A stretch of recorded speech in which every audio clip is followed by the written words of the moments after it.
하나님 아버지, 오늘 이 밤에 수요 예배의 복된 자리로 불러주셔서 찬양하며 경배를 드립니다. 이 시간 전심으로 진실로 주님께 나아갑니다. 충만한 은혜를 부어 주시옵소서. 아버지, 한 해가 저물어가는 이 시간에 뒤를 돌아보니 힘들고 어려울 때도 우리를 도와주시고 늘 함께 하시는 주님의 은혜에 감사를 드립니다. 아버지, 다가오는 새해는 더욱 주님만 바라보며 말씀 안에서 기도하며 순종하는 저희들이 되게 하옵시며, 또 교회를 위해 헌신하는 이들 위에 힘과 능력을 주시고 주 안에서 항상 기쁜 마음으로 주의 일을 감당하게 하여 주옵소서. 말씀을 증언하실 목사님께 영육간에 강건하게 하옵시며, 성령의 능력으로 말씀 선포하실 때에 우리의 귀와 마음이 열려 하나님의 뜻을 알게 하여 우리의 삶 속에서 주님을 드러내게 하옵소서. 감사를 드리오며 예수님의 이름으로 기도드렸습니다. 아멘.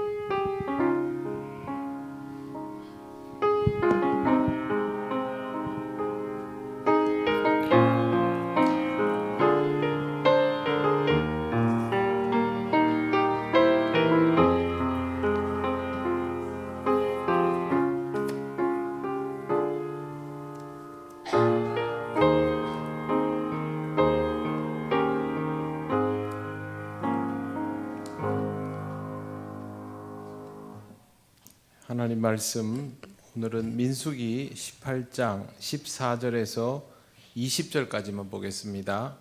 구약 성경 226쪽입니다.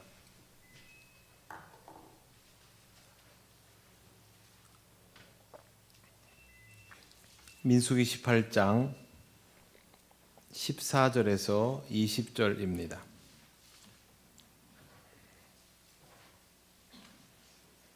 한 절씩 교독하겠습니다. 이스라엘 중에서 특별히 드린 모든 것은 내 것이 되리라.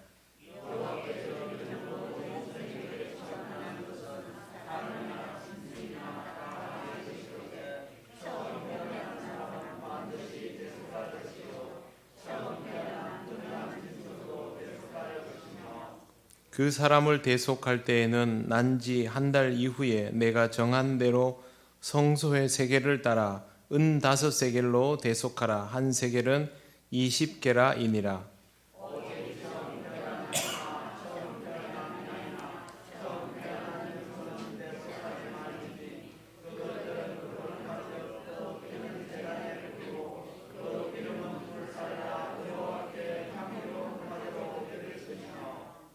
그 고기는 내게 돌릴지니 흔든 가슴과 오른쪽 넓적다리 같이 내게 돌릴 것이니라.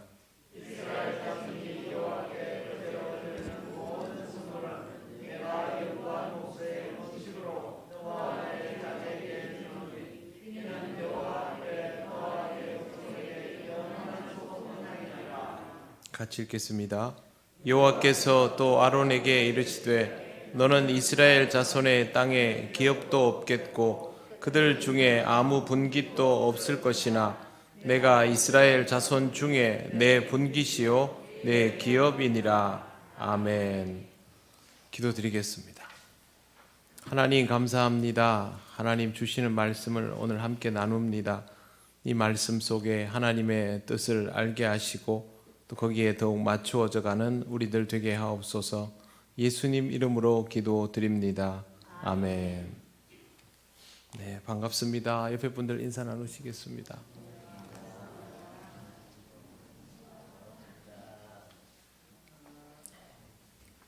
네, 오늘까지 김장하신 분들 수고 많이 하셨는데 또 예배 자리에서 뵙게 돼서 반갑습니다. 모두들 즐거운 마음으로 참여해 주셔서 매우 고맙게 생각합니다. 하나님께서 대제사장과 레위 자손들을 어떤 방식으로 대하시는지에 관한 내용을 살펴보고 있습니다. 개혁교회 성도로 살아가는 우리에게 이 부분이 직접적인 연관이 있을까 싶지만 연관이 있습니다. 왜 그러냐 하면 하나님께 전심으로 집중하려는 사람에게 하나님은 어떤 배려를 하시는가라는 것을 볼 수 있기 때문입니다. 그렇기 때문에 우리와의 차이가 있음에도 불구하고 하나님께서 가르쳐 주시는 것들을 통해서 어떤 의도를 드러내시는가를 보는 것이 좋습니다.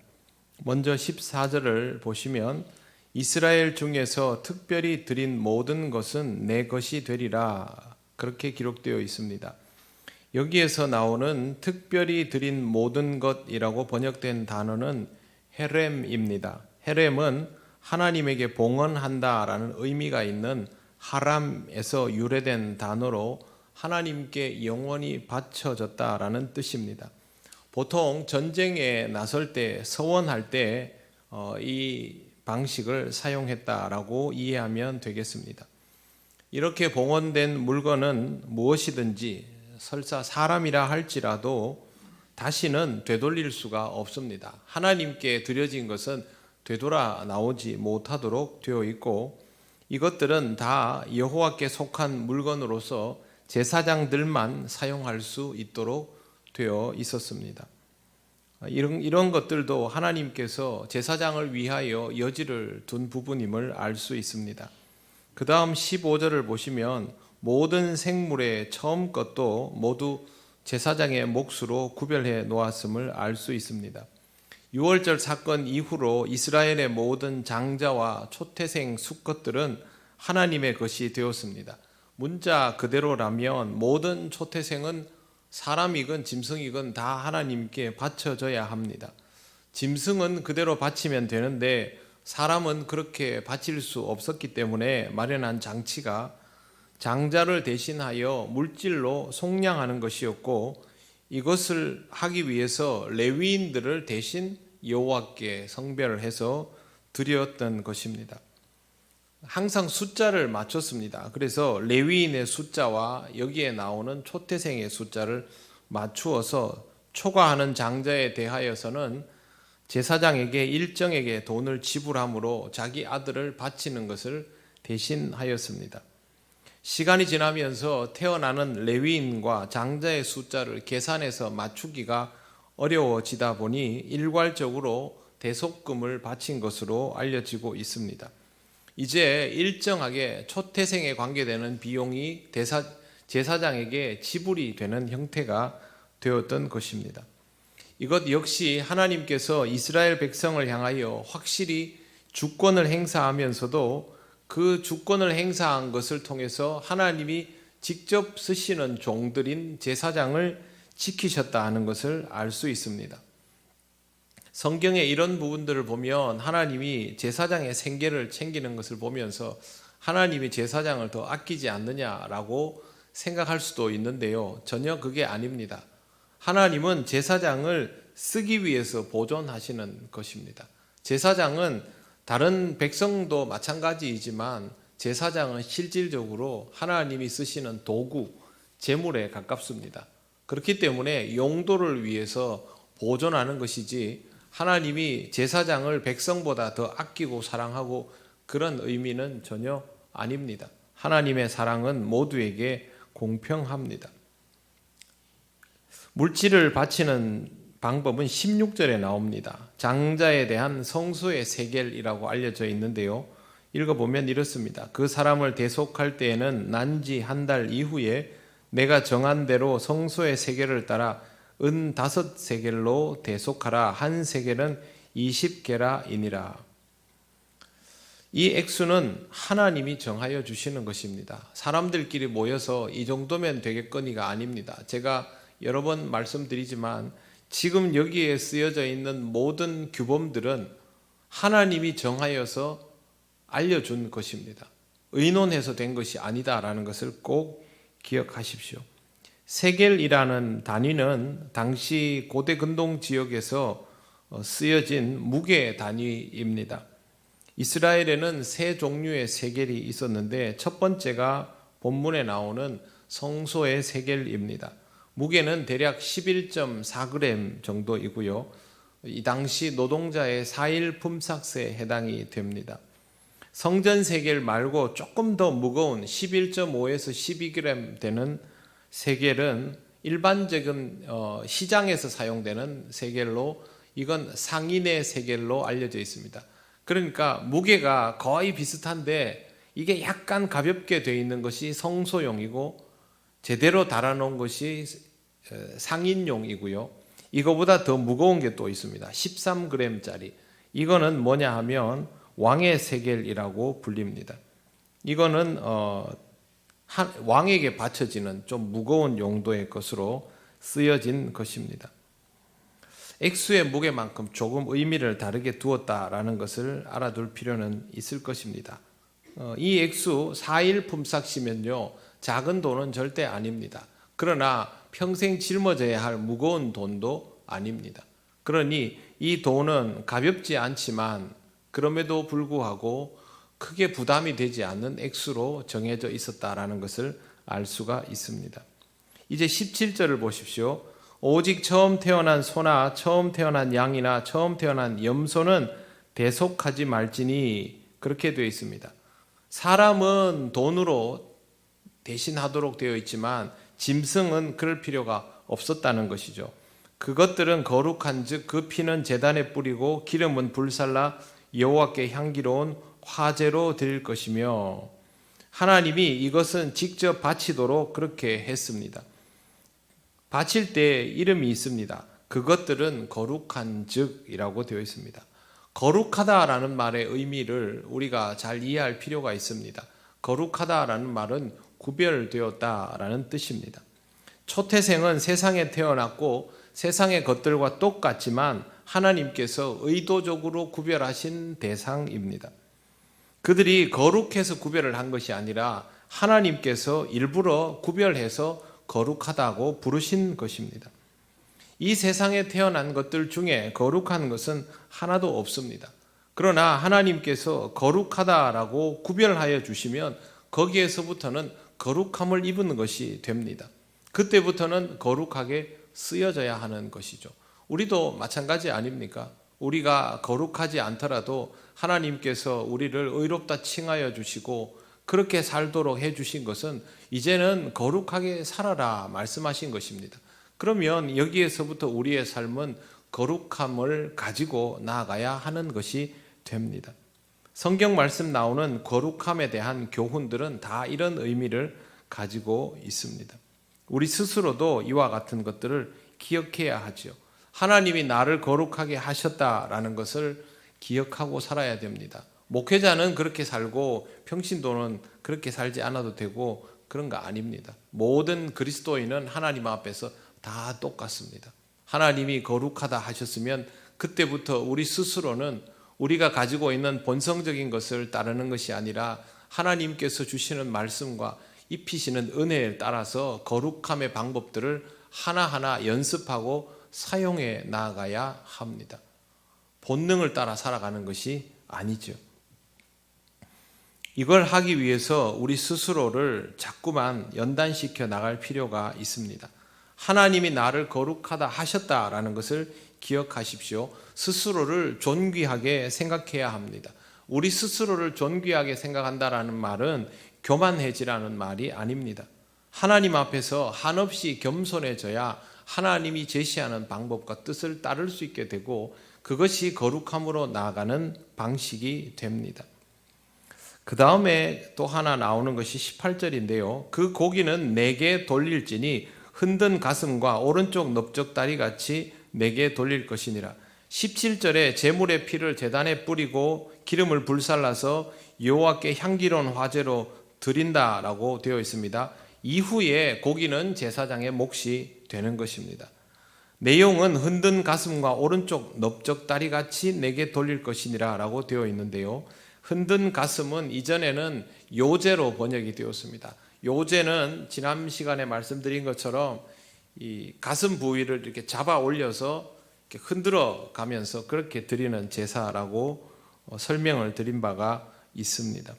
여기도 그냥 요제라고 번역하면 되는데 똑같은 단어를 다르게 번역해 두었습니다. 오른쪽 넓적다리는 거제이지요. 요제와 거제는 하나님께 드리고 다시 하나님으로부터 받아서 사람이 취할 수 있도록 되어 있는데 화목제의 경우는 일반 모든 성도들이 취하는 것이지만 이렇게 드려진 것들은 제사장의 몫으로 남아있게 됩니다. 여기에 이런 언급이 되어 있는 이유는 초태생 제사 이후의 고기 처리 방법과 화목제물 고기 처리 방법을 비교하려고 그렇게 합니다. 화목제물은 우리가 주일날 예배 드리고 나면 여러분들에게 어떤 일들이 있을 때 교인들에게 떡과 음료를 내고 하는 그런 것과 비슷한 의미가 되겠지만 초태생의 것은 그게 아닙니다. 이건 딱 잘라서 제사장의 몫으로만 전달되도록 해 놓았기 때문에 분명하게 구별이 되었던 것입니다. 제사장을 위한 성물이라고 이해하면 되겠습니다. 그 다음에 거제로 드리는 것은 마지막에 보시면 영구한 몫으로 제사장의 가문에 주어지는 것이다 라고 되어 있습니다. 영구한 몫이라는 표현이 성경에 나오는데요, 이 표현은 그냥 나오는 것이 아닙니다. 앞으로도 계속 변하지 않는다라는 뜻입니다. 성경 말씀을 한번 보시면 이렇게 되어 있습니다. 19절을 한번 같이 읽어보겠습니다. 시작. 이스라엘 자손이 여호와께 거제로 드리는 모든 성물은 내가 영구한 몫의 음식으로 너와 내 자녀에게 주노니 이는 여호와 앞에 너와 내 후손에게 영원한 소금 언약이니라. 아멘.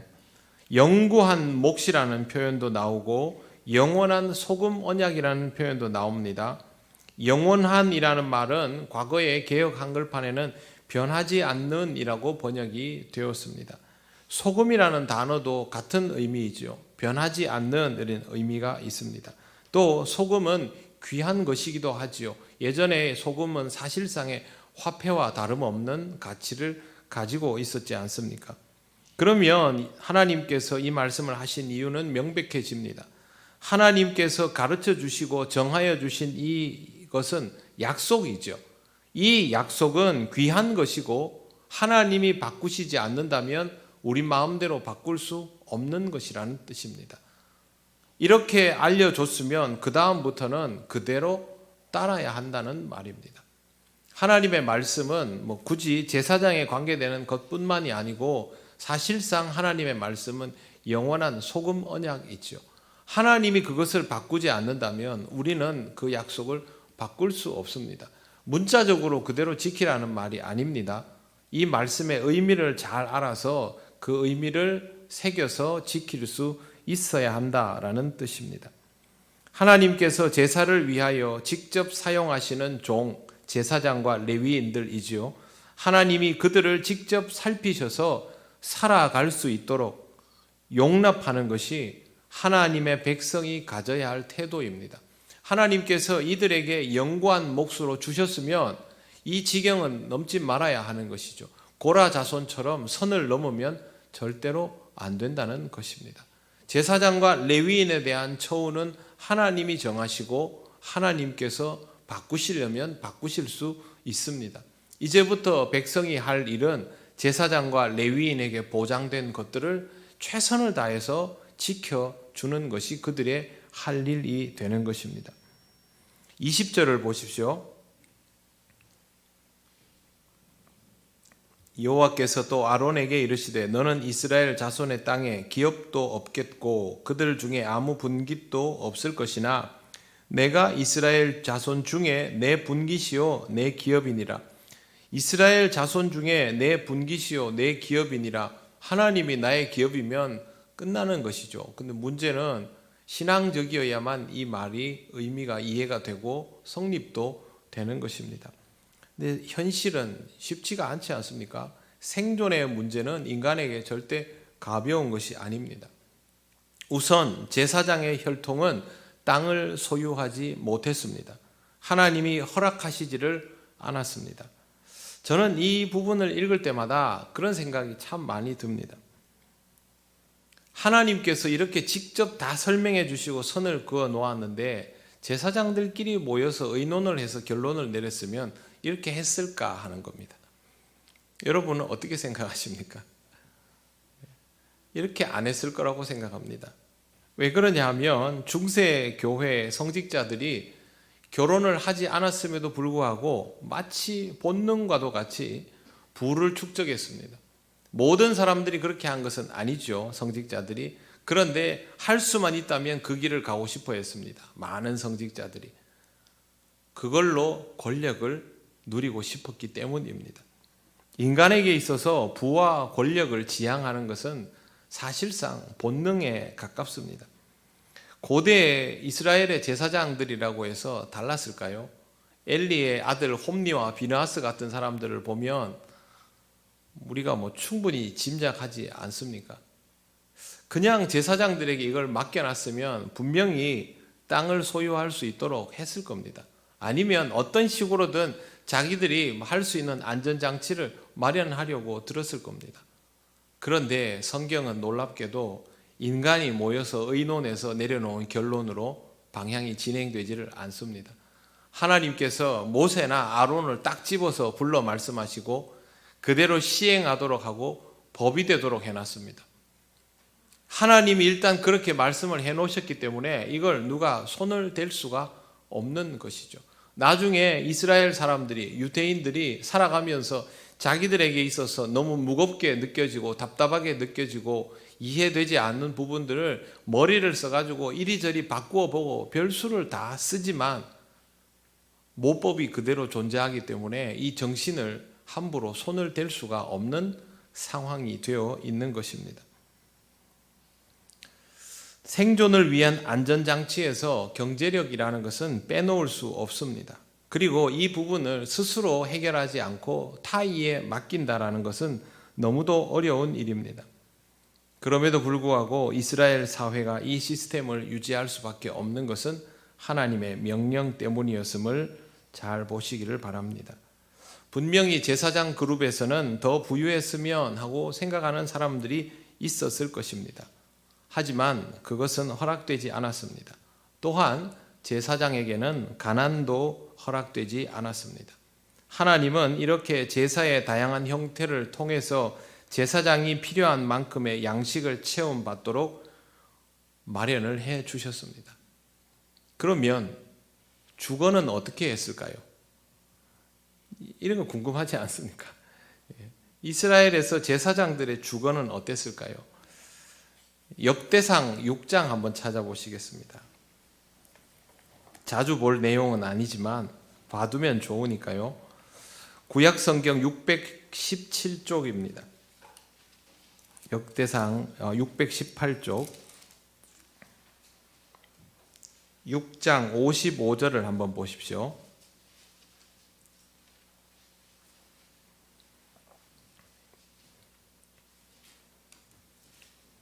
(618쪽) (619쪽) 정도 됩니다. 찾으셨습니까? 네, 54절 마지막에 보시면 이렇게 되어 있습니다. 아론 자손 곧 그핫 종족이 먼저 제비를 뽑았으므로 55절에 그들에게 유다 땅의 헤브론과 그 사방 초원을 주었고 라고 되어 있습니다. 그 다음에 56절에 보시면 그러나 그 성의 밭과 마을은 여분네의 아들 갈렙에게 주었으며, 자 여기는 유다 지파의 땅이죠. 유다 지파 사람들의 소유인데 그 중에서 헤브론과 초원을 그핫 종족, 그러면 이건 레위 지파입니다. 유다 지파의 땅 중에 헤브론에 있는 일부를 그리고 초원과 함께 레위 지파 제사장의 혈통에게 주었다라는 것을 알 수가 있습니다. 다시 57절에도 보시면 아론 자손에게 도피성을 주었다라고 기록이 되어 있고요. 64절을 한번 보십시오. 64절에 이렇게 되어 있습니다. 이스라엘 자손이 이 모든 성읍과 그 목초지를 레위 자손에게 주되, 그러면 레위 지파가 자기들끼리만 있는 것이 아니고 모든 지파의 땅 중에서 일부를 그 지파로부터 할당받아서 목초지와 함께 거주지로 사용했다라는 것을 알 수가 있습니다. 그리고 65절 유다 자손의 지파와 시므온의 지파와 베냐민 자손의 지파 중에서 이 위에 기록한 여러 성읍을 제비 뽑아 주었더라. 다른 지파에서도 그렇게 했지요. 66절에 다시 그핫 자손이 에브라임 땅에서 그렇게 살았다라는 것이 나옵니다. 그리고 67절에도 초원 이야기가 나옵니다. 자, 이 정도 보면 제사장의 집안과 레위 자손에게 거주지가 어떤 형태로 허락되었는지를 알 수가 있습니다. 먼저 그들은 다른 지파의 땅에 거주를 했습니다. 그리고 주변에 초원도 받았습니다. 초원을 받았다는 게 무슨 뜻일까요? 가축을 키울 수 있도록 해줬다는 뜻입니다. 그런데 왜 땅은 주지 않습니까? 소유권은 가질 수 없도록 했습니다. 또 하나 있습니다. 농경 생활이 안 되도록 했습니다. 나중에 이제 정복하고 나서 가나안 땅에 들어가서 이야기입니다. 가나안 땅에 들어가서 정착을 하면 농경 문화를 이제 경험하지 않습니까? 농사를 짓지요. 그런데 뭐가 되냐면요. 여기에 나오는 초원, 목초지는 이를테면 방목용입니다. 근데 농사를 짓는 것과 방목은 다릅니다. 물론 요즘처럼 뭐 목장을 전문적으로 하는 그런 경우들도 나중에는 나오게 되겠지만 적어도 레위 자손과 제사장들에게 허락된 목초지라는 것은요. 그냥 짐승을 풀어놓고 풀 뜯어 먹으면서 알아서 자라면 그것이 제사장에게 유익을 주도록 딱 그 정도입니다. 그러니 다른 지파가 땅을 가지고 소유를 하고 이걸로 재산을 증식하고 농사를 지어서 소출을 얻고 하는 적극적인 부의 창출과는 다른 형태라는 것이죠. 그럼에도 불구하고 제사장에게 레위인들에게 목초지를 주었다는 것은 참 이례적이죠. 그냥 하나님께서 제사에서 나오는 고기만 먹고 살아라 이게 아닌 겁니다. 그들 스스로 최소한의 생존을 위한 가축을 보유하고 이 가축을 활용할 수 있을 정도의 여지를 두었다라는 것을 알 수가 있습니다. 굉장히 고대의 법이지만 하나님께서 정말 제사장에게 딱 필요한 만큼을 공급하여 주셨다라는 것을 잘 알 수 있는 대목입니다. 제가 그래서 제사장이 부유한 것을 하나님은 허락지 않으시고 가난하도록도 내버려 두시지 않았다라고 말씀드리는 것입니다. 제사장을 이 시대의 목회자와 비교할 필요는 없습니다. 혈통적으로 계승되었던 제사장과 현대 교회의 목회자는 많은 차이가 있기 때문에 이것을 문자적으로 적용할 필요는 전혀 없습니다. 다만 하나님께서 의도하신 개념이 무엇인지는 알아둘 필요가 있습니다. 제사장은 이 당시에 전심을 다해서 성전에서 사역을 해야 하는 사람이죠. 레위인도 마찬가지입니다. 그러면 이 사람들에게 하나님께서 생존을 위한 최소한의 필요와 그들이 필요할 때 사용할 수 있는 경제적인 활동이죠. 목초지는 이 정도까지는 주시지만 그들의 사역이 방해받지 않는 선에서만 할 수 있도록 이렇게 제한을 걸어두신 겁니다. 대신에 다른 지파의 사람들은 땅을 가지고 농사를 짓고 땅을 넓히고 재산을 축적하고 늘리고 얼마든지 할 수 있었죠. 이 차이를 명백하게 두신 이유가 무엇입니까? 제사장은 하나님께서 맡겨주신 그 사명에 집중해야 했다라는 뜻입니다. 성전에서 제사를 지내는 일은 다른 모든 백성을 대표해서 하나님과의 만남을 이루어 가야 하는 굉장히 중요하고 영적인 작업이었기 때문에 하나님께서 그들을 위하여 적극적으로 생존 방법을 주시되 그들이 집중하는 것에 방해받지 않도록 배려하셨다라는 것을 여기에서 볼 수 있는 것입니다. 우리는 이 시대에 모든 사람들이 왕같은 제사장으로 하나님 앞에서 스스로 맡겨진 사명을 거룩한 직분으로 살아가는 사람들입니다. 물론 저는 여러분들보다 더 전문적으로 하나님의 일에 집중해야 하는 사람이지만 영적으로 저와 여러분이 가지고 있는 삶의 무게는 전혀 다르지 않습니다. 그렇다면 우리가 하나님께 신앙적으로 집중해야 하는 상황에서 어떤 태도를 가져야 하겠습니까? 하나님께서 내게 주신 것들을 적극적으로 사용하고 그것으로 경제활동을 하되 하나님 앞에 집중할 수 있는 부분들이 방해받지 않도록 하는 것이 하나님의 의도를 잘 파악하고 그 의도에 맞추는 삶이 되어가는 것입니다. 여러분은 여러분의 삶 속에서 여러분이 필요한 경제활동을 최선을 다해서 하시고 그것을 통하여 하나님의 일을 감당하고 여러분의 가정을 지키고 이웃과 함께 더불어 살아가는 일을 해나갈 것입니다. 그리고 그 일들을 거룩한 마음으로 하면 그것이 곧 성직입니다. 이러한 일을 해 나감에 있어서 항상 하나님께서 나를 향하여 가지신 의도가 무엇인가를 잘 생각을 하시기를 바랍니다. 예전처럼 지나치게 금욕적인 사고방식으로 살아라 그런 거 아닙니다. 그럴 필요도 없고요. 최선을 다해서 살아가되 항상 하나님의 의도가 무엇인지를 깨달아가는 것이 제일 중요하지 않겠습니까? 유대인들은 경제적인 개념에 있어서 우리보다 그렇게 닫혀있지 않습니다. 신앙생활을 열심히 하는 것과 이 땅에서 경제생활을 하는 것을 적극적으로 하도록 가르쳐 왔습니다. 매우 율법적이라고 알려져 있던 유대인들의 삶이 신앙과 경제활동에 대해서 이 세상에서 누구보다 적극적이고 공격적인 이유가 무엇이겠습니까? 하나님께서 내게 주신 것들을 어떻게 사용하는지에 대해서 고민하고 그것을 최대한 극대화시켜 나가는 삶이 필요하다라는 것을 처음부터 알았기 때문입니다. 여러분의 삶도 그와 같이 능동적으로 살아가시기를 바랍니다. 제사장에게 주어진 지경은 제사장이 거기에 합당하게 쓰면 되는 것이고, 이 시대를 살아가는 그리스도인에게 주어진 특징은 이 시대를 살아가는 그리스도인에게 맞게 그렇게 살아가면 되는 것입니다. 우리는 유대인들이 아니죠. 이스라엘 사람도 더더군다나 아니고 성경 말씀을 문자적으로 율법적으로 받아들일 필요도 없습니다. 하나님께서 여러분에게 주신 것들을 잘 사용하시기를 바랍니다.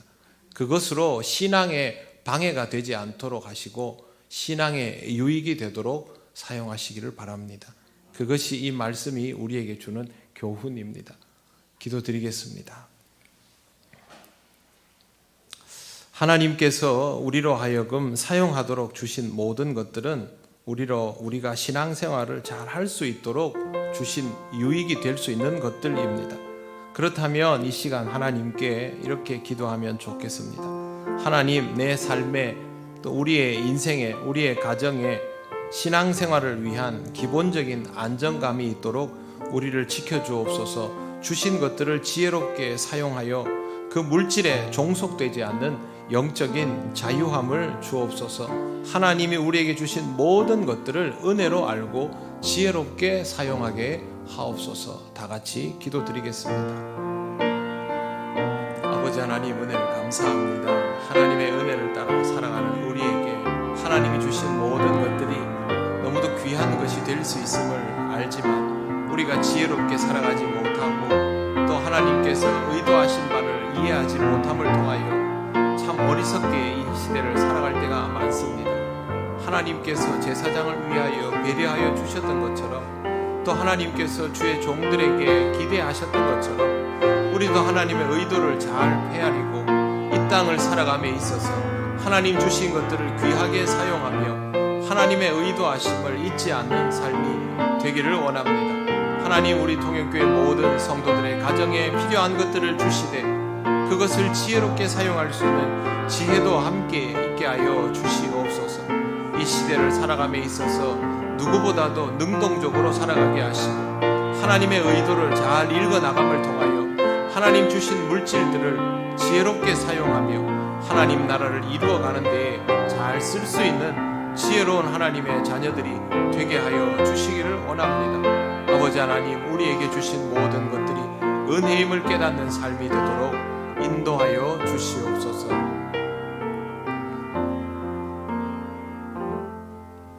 하나님 감사합니다. 물질이 필요하고 물질이 귀하다는 것을 알면서도 신앙적으로는 거부해야 한다는 강박을 늘 가지고 사는 우리들에게 오늘 이 말씀을 주시니 감사합니다. 하나님께서 우리에게 주실 때마다 하나님이 우리를 더욱 강건하게 하기 위하여 주시는 것임을 잊지 않게 하시고 하나님 주시는 것들을 귀히 사용하여 그것이 하나님의 은혜임을 만방에 알리게 하여 주옵소서. 우리 통영교회에 속한 모든 가정들이 하나님께서 주시는 것들이 은혜임을 경험하는 귀한 삶을 살아가기를 원합니다. 아버지 하나님, 필요한 것들을 채우실 때 그것이 하나님께서 원하시는 것으로 쓰여지도록 역사하여 주시고 또 그것을 잘 사용함에 있어서 하나님의 영광을 드러내는 귀한 가정들 되게 하여 주옵소서. 열심히 살아가는 우리 성도들에게 아름답고 복된 결실이 있기를 원합니다.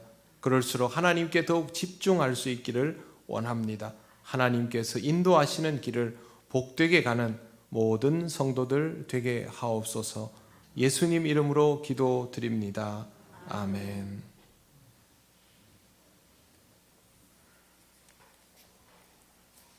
네, 교회 소식 전하겠습니다. 대림절을 지나고 있습니다. 하나님의 위로를 기다리는 신앙으로 살아가시고 하나님의 위로가 필요한 이들을 위하여 기도하고 마음 쓰시기를 바랍니다. 이번 주 토요일 오후 5시에 교육부 회의로 1교육관에서 모입니다.